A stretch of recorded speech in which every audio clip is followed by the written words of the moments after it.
Olá, eu sou Douglas Moreira e eu estou de volta aqui para nós continuarmos o nosso bate-papo sobre educação e liberdade. Qual é a relação que temos entre elas e como é que elas são, como é que elas agem, né, sobre o indivíduo de tal maneira. E nós conseguimos ver no vídeo anterior que eu comentava, que eu falava, que a educação e liberdade elas conseguem caminhar juntas. A gente consegue promover a liberdade por meio da educação. E existe um processo que ocorre que é o processo de socialização. Como eu falava no vídeo anterior, o ser, ele nasce em sociedade, ele nasce como ser social, só que ele ainda precisa desse processo de socialização, ele precisa de uma convivência com as outras pessoas, para de tal modo ele se construir também. E esse processo de socialização, né, que é uma forma do indivíduo se adaptar às coisas que existem aqui, a conhecimentos, enfim, e essa adaptação ela só não pode ser forçada, ela deve acontecer bem de boa, assim, bem de uma maneira bem leve, de uma maneira bem legal, assim que o indivíduo não se sinta oprimido por determinado peso sobre si. E nós vimos que a educação ela é libertadora nesse sentido, ela educa para que o ser humano seja livre. E nós vamos continuar a ver essa relação sobre liberdade e educação e vamos ver que elas têm muito em comum e elas se complementam de tal maneira. Então, nós temos que voltar a pensar. Qual é a relação entre educação e liberdade? Qual que é a relação entre as duas? Educação ela serve para que nós possamos ser livres? Qual que é o papel da educação nessa formação do indivíduo, nessa formação desse ser social? Qual o papel fundamental das escolas para um sujeito, para a criação de um sujeito autônomo e livre? Qual que é o papel da escola nesse sentido? E é nessa linha de pensamento que nós vamos discorrer sobre a liberdade e a educação nesse vídeo, tentando apontar toda possível complementação entre elas. Para que nós possamos entender um pouco mais sobre essa questão de educação e liberdade, vou falar mais especificamente dentro da filosofia e na questão de educação e liberdade. Ou seja, eu vou fazer um determinado paralelo entre as três para que nós possamos ter um compreendimento um pouquinho melhor. Quando a gente fala em filosofia, ou a gente se dirige à filosofia de alguma forma, geralmente, acho que todo mundo já deve ter filosofado um dia, ou pelo menos pensado em algumas questões, assim, das mais variadas possíveis, de algumas questões existenciais, como questões também, por exemplo, de onde viemos, para onde vamos, o que é o ser humano, ou quem sou eu, por exemplo, o que eu sou, quem sou eu, qual o sentido da vida, que é um dos mais recorrentes que a gente, umas questões mais recorrentes que a gente consegue perceber em meio à sociedade, qual a origem do ser humano e do mundo também é uma questão muito perguntada, ou outra também, o que é ser? O que é ser? E alguém algum dia já se perguntou essas questões, ou talvez vai se perguntar, ou não necessariamente essas questões, mas questões mais ou menos desse porte.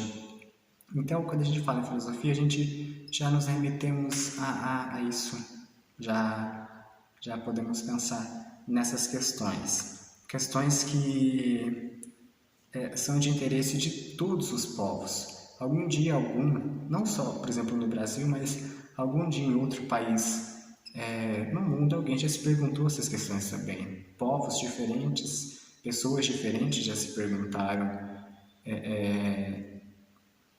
essas questões. E não só também de outros países, mas em relação a épocas. Épocas diferentes já se perguntaram essas questões. Então são questões que vêm desde muito tempo e que estão aí já até hoje. E você, quantas vezes você já se fez esses questionamentos ou algum questionamento desse tipo, desse naipe, desse porte?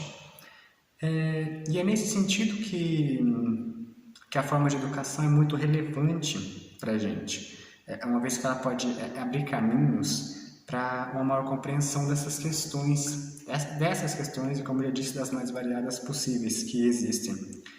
E a educação ela vem sendo tratada desde o passado, dos passados mais distantes, por meio de textos filosóficos, por exemplo, que retrataram essa forma de ensino-aprendizagem dentro da sociedade. Então não é só de agora que a gente debate muito questão de educação, questões voltadas para o ensino-aprendizagem, mas já vem de um longo período, de um longo tempo.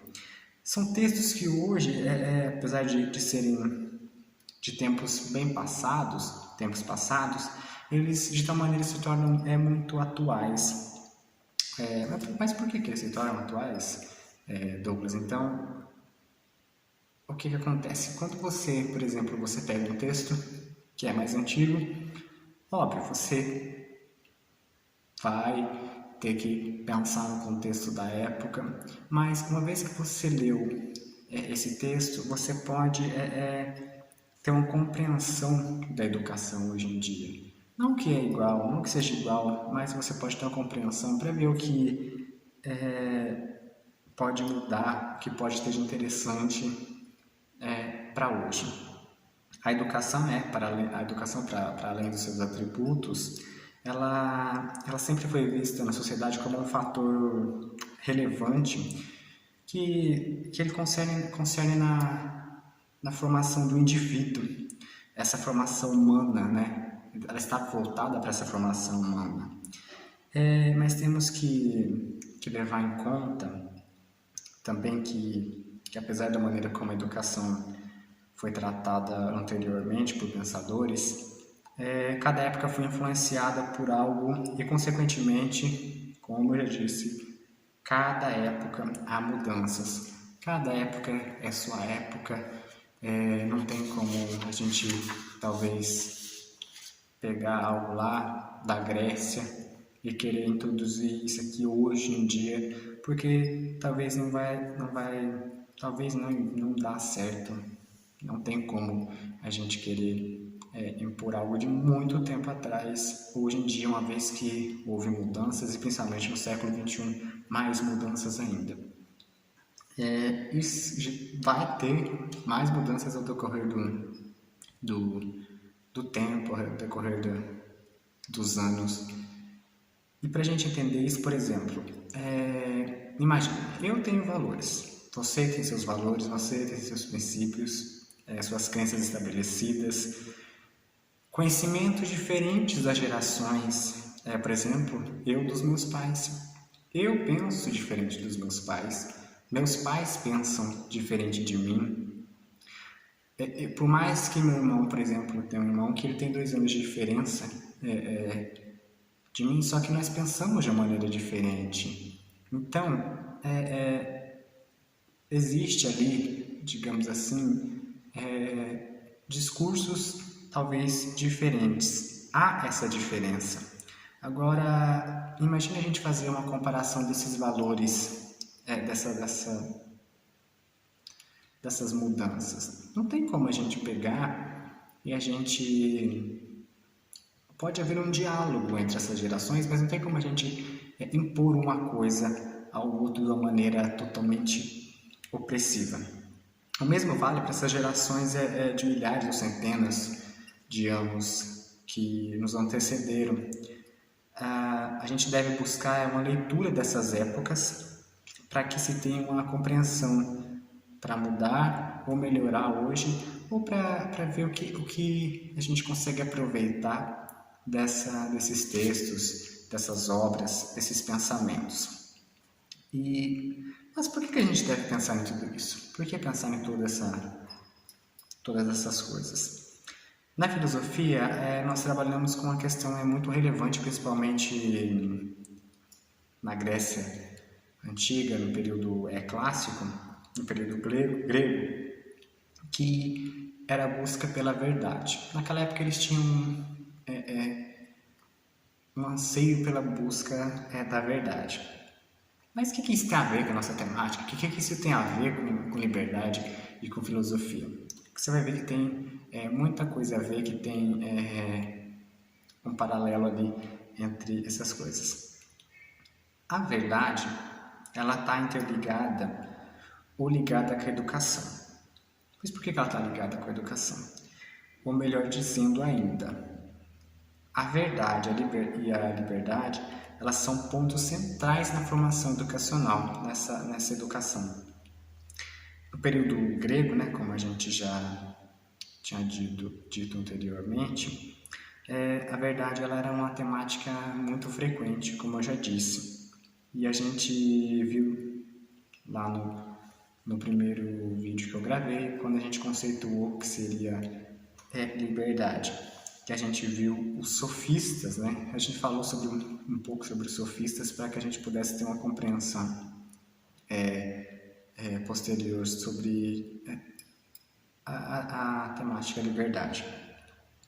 Os sofistas, então, como a gente viu naquela primeira aula, naquele primeiro vídeo, eles eram pessoas que usavam daquele jogo de palavras, né, da retórica, para passar seus conhecimentos, só que eles passavam seus conhecimentos a partir, né, mediante um pagamento, ou seja, quem quisesse aprender, seus alunos, estudantes, enfim, as pessoas que de tal modo conseguiam, eles tinham que pagar uma taxa para daí sim eles passarem esse determinado conhecimento, que até então foi muito criticado por Sócrates e por Platão também, que criticaram bastante essa forma dos sofistas fazerem passarem esse conhecimento. E eles, os sofistas, eles criticaram bastante que houvesse uma verdade absoluta. Para eles não existia esse negócio de verdade absoluta. A verdade absoluta não existia de maneira alguma. Eles chegaram à conclusão de que não havia verdade, de que essa verdade ela não existia. Essa ânsia que todos tinham de conhecer a verdade, de chegar à verdade, não existia. Para eles não havia isso de maneira alguma. Se você falasse assim, a verdade existe, não existe esse negócio, essa ânsia pela busca da verdade, esquece essa ânsia de conhecer realmente a verdade, porque ela não existe, acabou. E desse modo, né, para eles não havendo a verdade, o que acontecia? Como é que eles viam, então? Para eles o homem ele deveria simplesmente voltar-se, né? Deveria voltar-se para a sua opinião. Eles deveriam focar mais na sua opinião.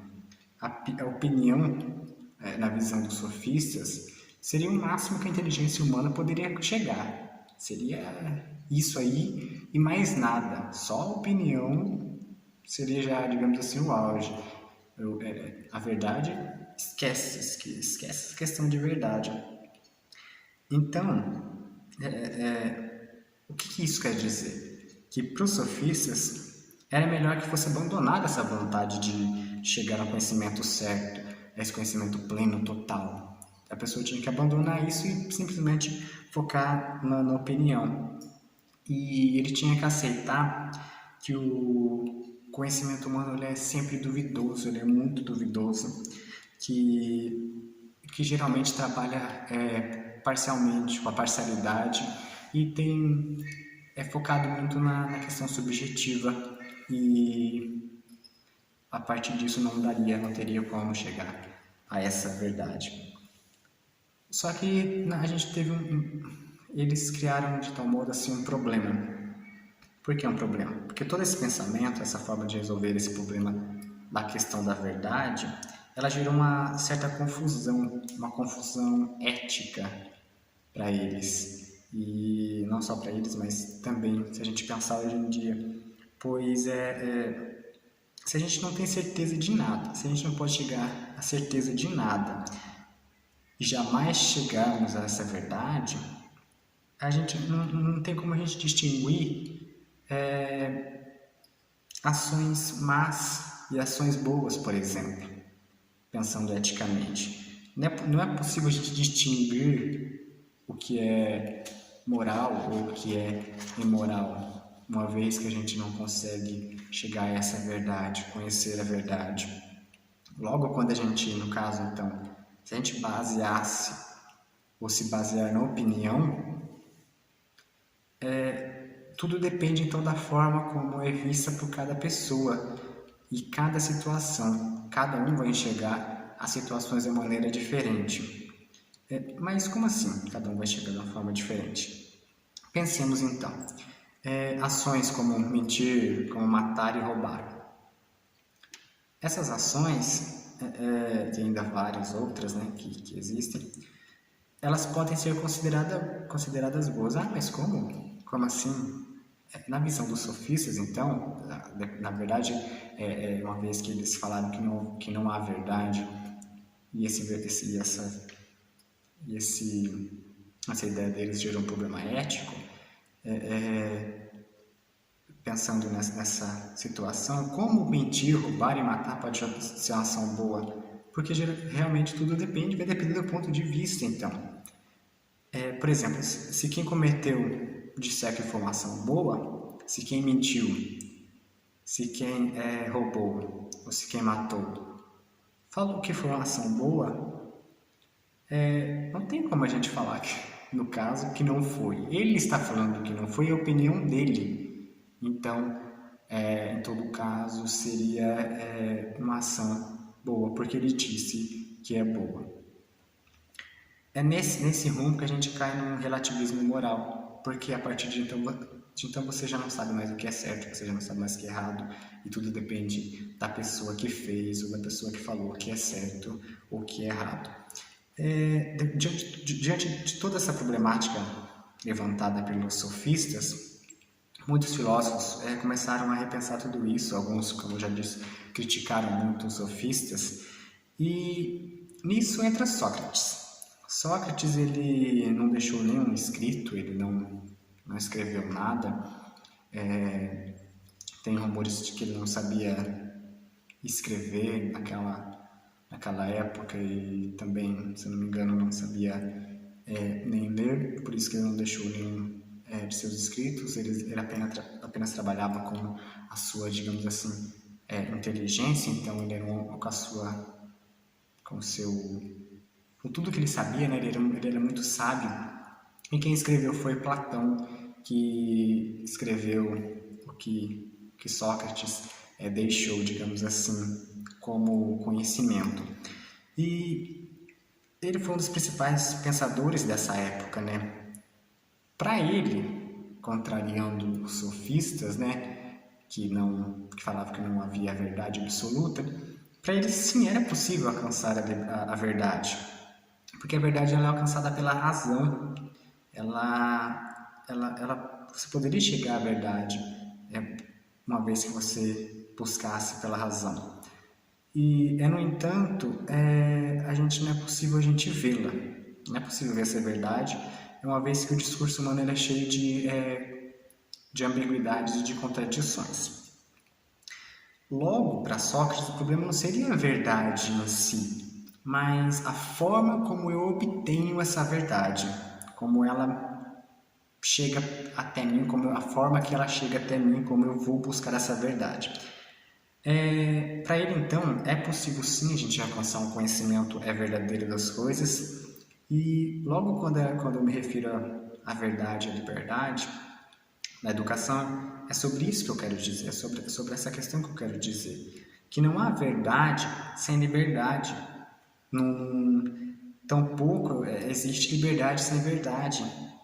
Uma vez que a gente tem apenas a verdade, a gente está caminhando apenas para um autoritarismo. Ou seja, a gente não tem liberdade para nada. Você vai acatar verdades impostas, verdades totalmente autoritárias. E uma vez que a gente tem só a liberdade também, os alunos, as pessoas, os indivíduos, quando a gente fala em educação dentro de uma escola, por exemplo, os alunos não têm conhecimento, por exemplo, pelo que lutar. Os indivíduos não têm conhecimento pelo que lutar, ou por quais ideias, quais são os seus direitos dentro de uma sociedade. Então, ambas se complementam. E um dos maiores problemas que a gente tem que conciliar na educação é a verdade e a liberdade. A educação ela só é alcançada quando esses dois princípios eles estão em consonância, eles estão ali assim imbricados, eles conseguem caminhar juntos ali, trabalham juntos de tal forma, não somente dentro da educação, mas em outros âmbitos também. A verdade ela deixa o ser humano livre, ela liberta o ser humano de tal maneira. Uma vez que a gente que tendo conhecimento, ela não está mais sujeito, né? Uma vez que o indivíduo tem conhecimento da verdade, ele não está mais sujeito a erros, a determinados erros, ou de tal modo a ser um ser ignorante. Então a busca pela verdade, ela faz com que haja liberdade. E sem educação, né, o ser humano ele fica refém, por exemplo, de ideologias e preconceitos, determinados preconceitos. Mas para que ocorra a libertação do ser humano, o ensino ele não pode, como a gente disse, ser de maneira alguma autoritário, porque como já vimos, só é possível chegar à verdade sendo livre. Então não pode haver dentro da forma de educar o indivíduo um autoritarismo, porque aí você vai estar privando vamos falar aqui dentro de uma escola, como exemplo, o aluno de exercer a sua liberdade também. E o papel do professor dentro da escola, por exemplo, não é impor verdades aos alunos, mas o papel dele é passar a sua verdade, com o intuito que esse aluno, que esse discente, ele descubra a sua verdade. Ou seja, cada um tem sua verdade, então ela pode ser transmitida de uma forma boa. Isso como assim? Cada indivíduo ele deve encontrar a sua verdade sozinho. Ele pode escutar outras verdades, desde que ela não seja autoritária, mas ele deve buscar a sua verdade sozinho. Assim, quando esse indivíduo ele busca a sua verdade, perdão, sozinho, ele está ele está desenvolvendo a sua capacidade de questionar, sua capacidade de decidir. O aluno, o indivíduo, ele deve ser autônomo, ele deve ter autonomia, ele deve ter essa autonomia intelectual a fim de pensar por si mesmo e não receber conteúdos e determinadas fórmulas prontas e de tal modo aceitar ali, mas ele deve refletir, ele deve filtrar assim, nossa, o que é isso é interessante, mas eu tenho que questionar por que disso, por que será que é assim determinada coisa, por que é de tal maneira? E então, quando a gente tira essa autonomia do aluno de pensar e de julgar por si mesmo, a gente pode estar privando, né, esse indivíduo, essa pessoa, de ser um ser ativo, de ser um ser pensante, de ser um ser que questione realmente, que pense por si mesmo. De tal modo, isso é ruim tanto para o indivíduo quanto para o coletivo. Como eu já disse, verdade e liberdade, elas têm que se complementar e elas se complementam. Uma sem a outra, não tem sentido a gente trabalhar sobre ela.